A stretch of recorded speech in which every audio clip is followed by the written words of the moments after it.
الواقع لم يتم إحداث تغييرات في منظومة التمويل في تونس. كل ما في الأمر هو أن هدف التحكم في التضخم المالي يلزم البنك المركزي التونسي أنه يقلل من إعادة تمويل القروض تمنحها البنوك، وبالتالي تصبح السيولة مكلفة أكثر مما كانت عليه في السابق. وهذا النقص في استعمال موارد البنك المركزي التونسي من شأنه أنه يحث البنوك على أنها تعطي الأولوية في تمويلاتها للقروض الموجهة للاستثمار، القروض الموجهة للتصدير والموجهة للإنتاج، لأن هي التي يتم إعادة تمويلها لدى البنك المركزي التونسي. وبالتالي كل بنك له الحرية في أنه يعد الاستراتيجية التي يراها ملائمة لكي يحافظ على حرثائه ولكي أيضا يندرج ضمن هذه السياسة النقدية الجديدة. وبالتالي أعتقد أنه هناك طبعا بعض التعديلات، ولكنها لا تمس بجوهر تمويل الحرفاء كانوا مؤسسات أو أشخاص. Permettez-moi de dresser avec vous le cadre. Tout d'abord, un principe général. Le métier des banques est de financer et d'octroyer des crédits. Et nous sommes malheureux si nous n'arrivons pas à le faire de manière importante et efficace. Donc nous ne pouvons pas impliquer les banques dans cette situation particulière. Parce que nous les subissons comme vous. Expliquons les choses. De tout temps, le fonctionnement du système de financement était assez simple. Vous avez d'une part un département qui octroie des crédits et un département qui collecte des ressources. Et puis arrivé que les ressources collectées ne soient pas suffisantes pour couvrir le montant de crédit, toute forme de financement confondue. La solution que nous trouvons de manière assez facile, c'est le recours à la Banque centrale de Tunisie. Nous cédons certaines de nos créances à la Banque centrale de Tunisie, qui nous donne de la liquidité et nous équilibrons la situation. Jusqu'à tout dernièrement, ce recours à la Banque centrale de Tunisie pour le refinancement était assuré de manière, il faut dire, souple. L'objectif était, nous le comprenons, était un peu d'accompagner l'économie dans cette période post-révolutionnaire, de donner aux banques tout le moyen nécessaire pour satisfaire les besoins des agents économiques, qu'ils soient des entreprises ou particuliers. Je dirais même sans aucune restriction. Vous vous rappelez que depuis 2011, le taux moyen d'augmentation des crédits a été de 13%. Un taux élevé comparativement à l'augmentation du PIB, autour de 2% en moyenne, et également un taux qui, normalement, devrait, n'est-ce pas, satisfaire tous les besoins de l'économie et même d'ailleurs remplacer les ressources que d'habitude nous allons chercher chez les bailleurs de fonds internationaux qui ne nous finançaient pas comme il se doit, vu l'augmentation des risques de la Tunisie.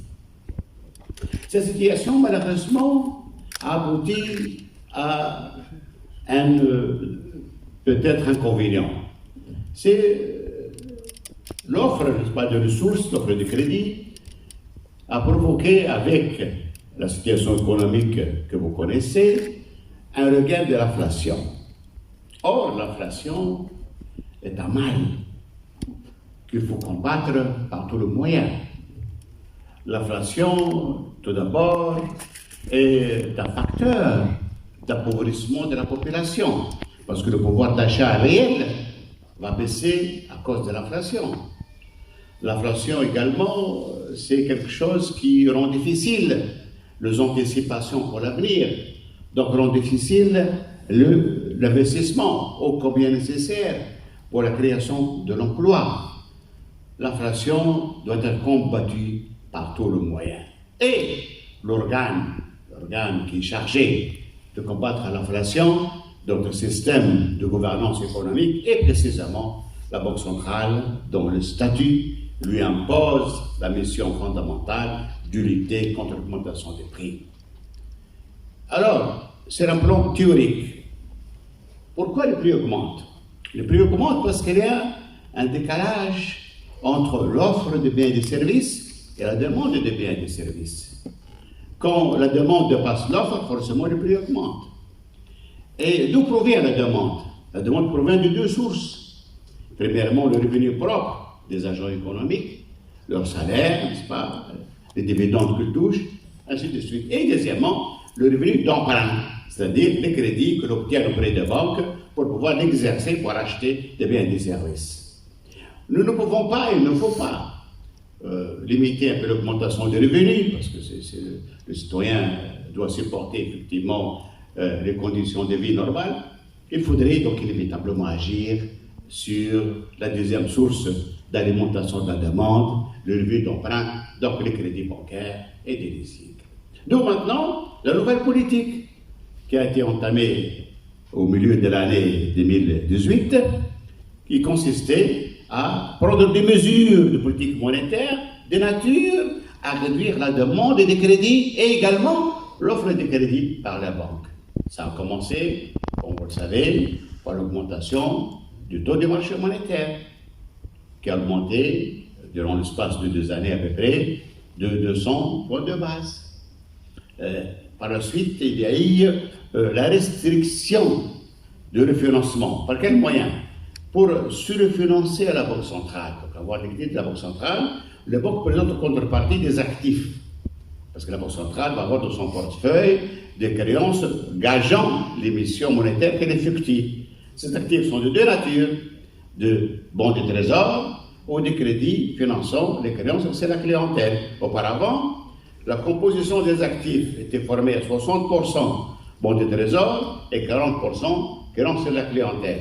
La Banque centrale a changé les règles et a décidé que, désormais, le portefeuille des créances gageant le référencement devait être constitué par 60% créances de la clientèle et 40% bons de trésor.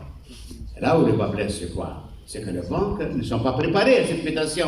Les banques ont acheté des bons de trésor pour alimenter leur portefeuille. Maintenant, ils doivent faire l'inverse, ils doivent reconstituer les crédits à la clientèle pour pouvoir avoir un actif refinançable.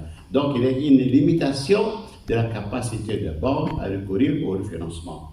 Troisièmement, la Banque centrale a augmenté le taux d'intérêt pour les banques qui n'ont pas d'actifs pour accéder au refinancement. Ils se réfèrent au taux du marché monétaire, plus 3,25%. Ce qui est quand même un coût de ressources assez élevé, alors qu'on était habitué auparavant à se refinancer au taux des marchés monétaires. Donc une augmentation de coût de ressources, donc difficulté de courir à l'argent de la Banque centrale. Et la dernière mesure qui a été mise en place au début de l'année 2019, à la fin de l'année 2018, c'est cette mesure qui a consisté à plafonner l'encours du crédit à 120% de l'encours des dépôts.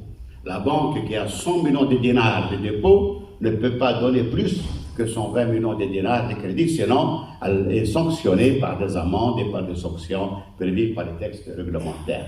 Mais là où le bas blesse, c'est quoi? C'est que la plupart des banques ont déjà un taux qui dépasse le 120%. Ils sont à 130% à peu près en moyenne. Donc comment faire pour respecter ce ratio? Deux solutions.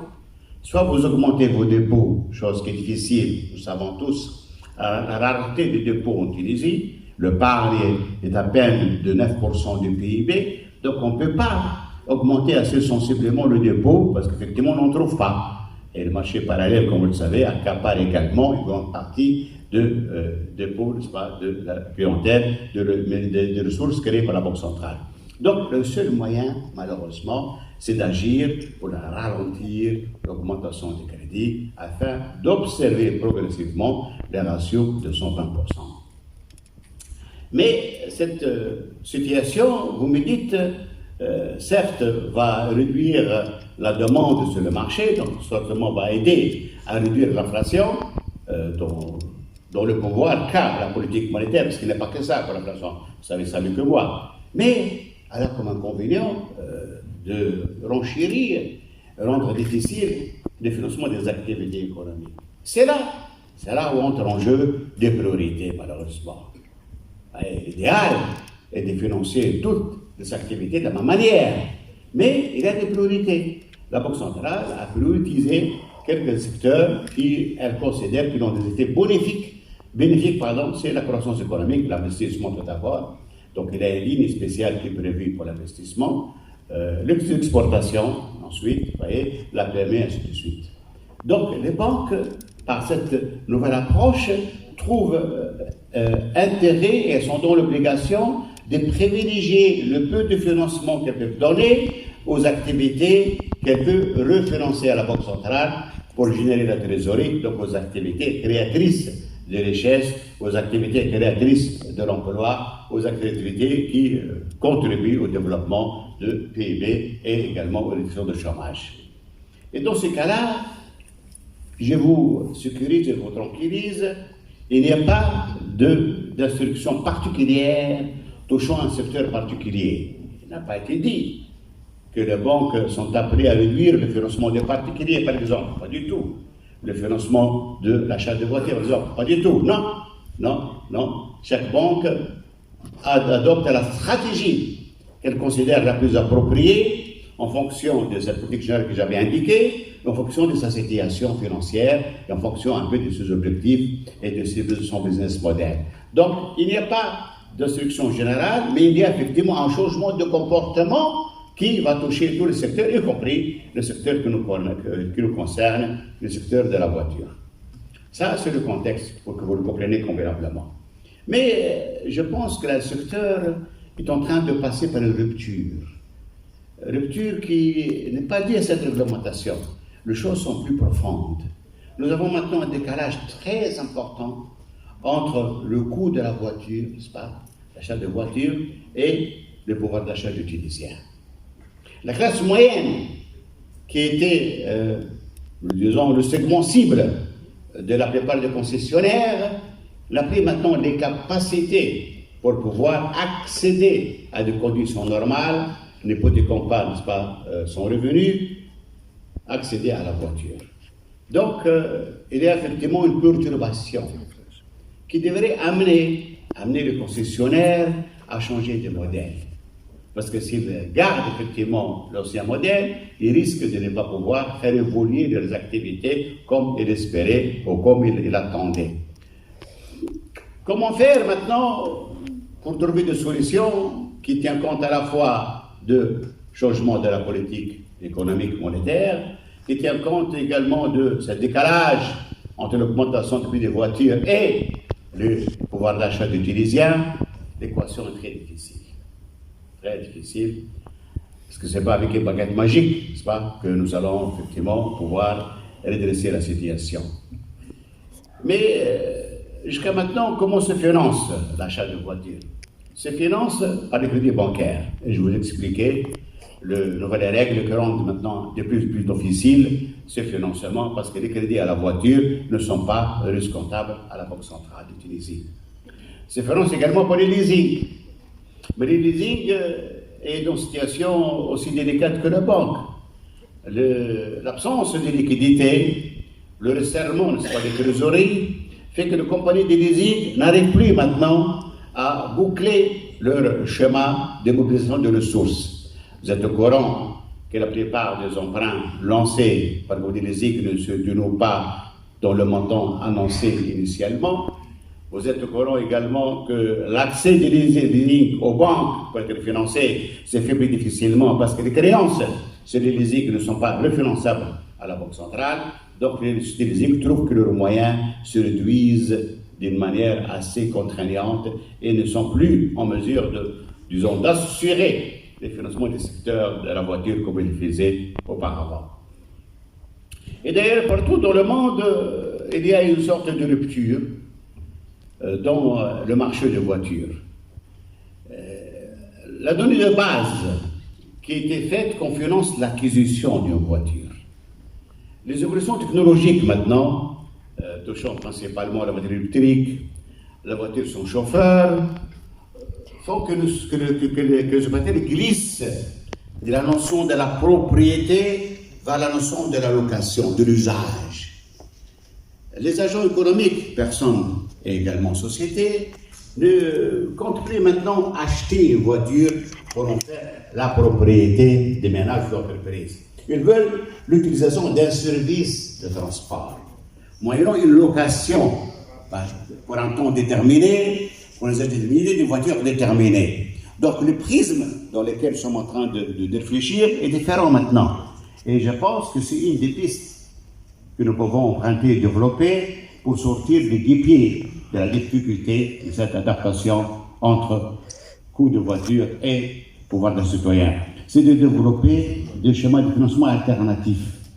Développer, comme c'est le cas éventuellement pour les professionnels, la location longue durée, qui fait que l'entreprise n'achète pas de voiture, mais elle loue pour une longue durée de voiture, en fonction des besoins particuliers, et si elle change effectivement des besoins, elle change automatiquement de voiture. Également, pour les citoyens, pour les particuliers, c'est la location de voitures sans obligation d'achat ou avec obligation d'achat. Donc ça dépend de la stratégie de l'acheteur. Et là, nous allons peut-être réduire un peu le financement qui ne sera pas assuré par les banques, mais qui va assurer par des mécanismes qui relient le concessionnaire, relient le constructeur, relient également le marché et les banques. Donc je pense que c'est une situation où notre table ronde vient à un point nommé pour essayer de trouver des palliatifs à un système qui va fonctionner. Je n'ai pas dit non, les crédits bancaires, les crédits risques vont fonctionner, mais pas avec la même générosité que nous avons constatée auparavant. Il faudrait trouver ensemble des mécanismes nouveaux pour que ce secteur puisse continuer à se développer. Le transport, qu'il soit pour l'entreprise ou pour les particuliers, quelque chose de fondamental pour le rouage de l'économie, et on n'a pas intérêt à l'handicaper. Il faut au contraire, trouver des solutions pour cela, et elles sont possibles grâce à la collaboration de toutes les parties concernées. Et merci beaucoup.